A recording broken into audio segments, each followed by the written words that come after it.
I manage through the Goethe Institute, which is kind of like the Confucius Institute, just from the German perspective. So it's the German Cultural Institute and the German Academic Exchange Service. So they did it via their mailing services and also through face-to-face interviews. And also I worked with Xinhongfang or New Oriental. That's the biggest private education enterprise in China. And I managed to ask them about 35 questions. I'm just going to show you some of them, which I find interesting for this panel. So when you are looking at why or how are people informing themselves about foreign countries, then it's quite interesting that schools or universities, faculties, are not seen as a major source of information. So people are not actually learning much about the States or Canada or Germany, their respective destination country by going to school, but they're mostly learning it by websites, social medias, series and movies. And series and movies are also being streamed in China online, not really watched on an analog television. So I think it's quite important for higher education institutions to think about their social media presence in China, especially because, as you all probably know, Facebook, Google, and all these international platforms are being blocked in China. I found it quite interesting that almost no German university has any kind of presence in Chinese cyberspace, and also a lot of higher education institutions in like American higher education institutions could be doing much better. So in 2015, I was asking them, so do you have a WeChat profile? And they're like, no, we do Weibo. And I get that that's not really the thing to do anymore because the younger people are on WeChat, not on Weibo anymore. Like, that was something that was current in 2008. So this is something I think higher education institutions should really actively think about and work on. And this is why I also looked at when are people deciding to go abroad. I found it interesting that German-bound students are deciding later, and I think the reason for that is the higher examination, the high school degree they're getting is putting a lot of pressure on students, and a lot of outbound students are actually going to English-speaking countries to enroll in higher education because they are actually planning to avoid that exam. So they're enrolling in higher education institutions such as New Oriental, and are spending thousands of dollars to prepare for SATs and TOEFLs, and pretty much not going to the regular schools anymore, or just marginally if they have to. While in Germany we take a different approach, so we do not really want bachelor students. We mostly are aiming for postgraduate students, so you need to have a bachelor's degree normally to get to Germany, otherwise it's quite difficult for an international student. And then normally in Germany you have to redo a bachelor's degree. So Chinese students are actually having to acquire a second language, like a second foreign language, so they have to study German because it's normally not really part of the Gaokao. And then they have to do a bachelor's in the key school, so in a pretty good school in China, one of the 7-Eleven schools.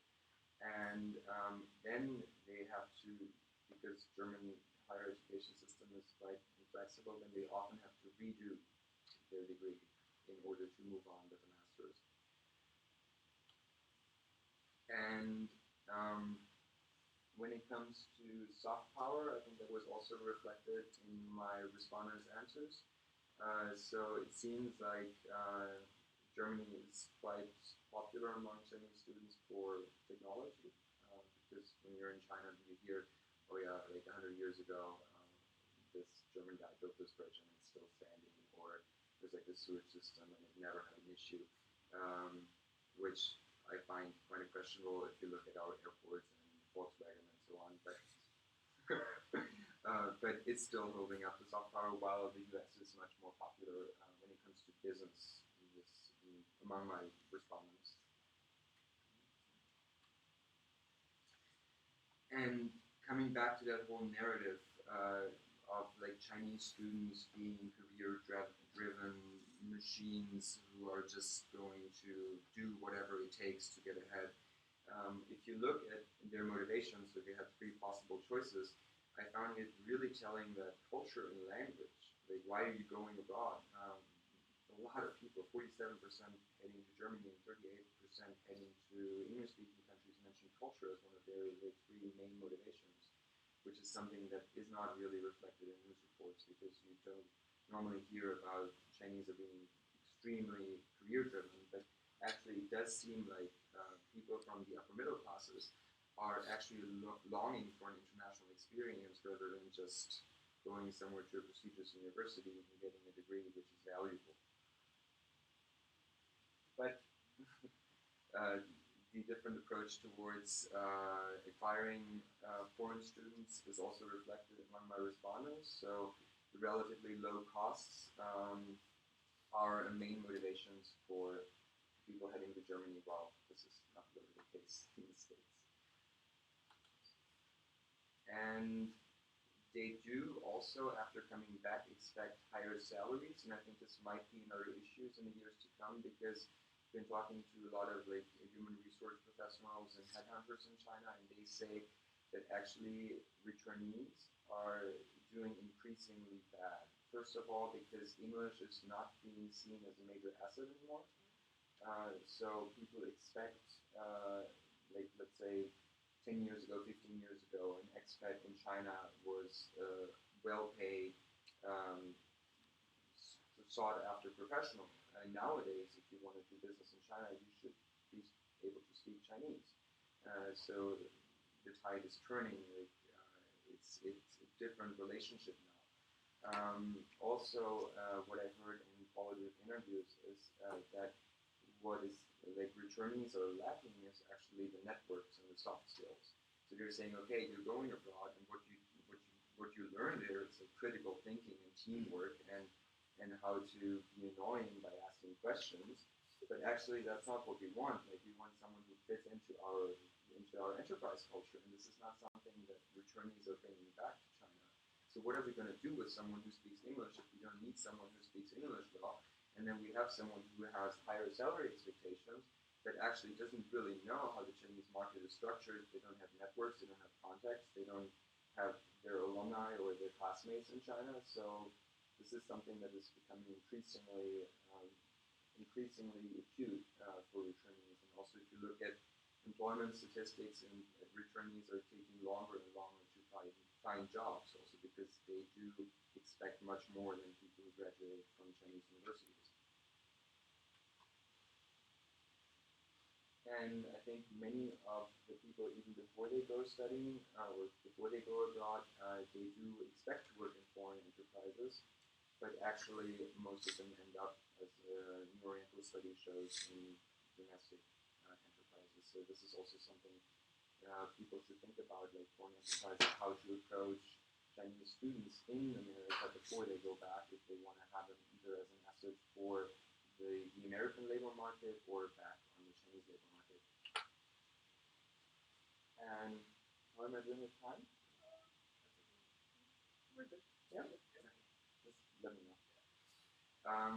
And another development which might threaten the Chinese students going abroad is that China is actually seeking to bring Chinese students back. One reason is the fear of brain drain. Another is that you want your most qualified labor force back in the country.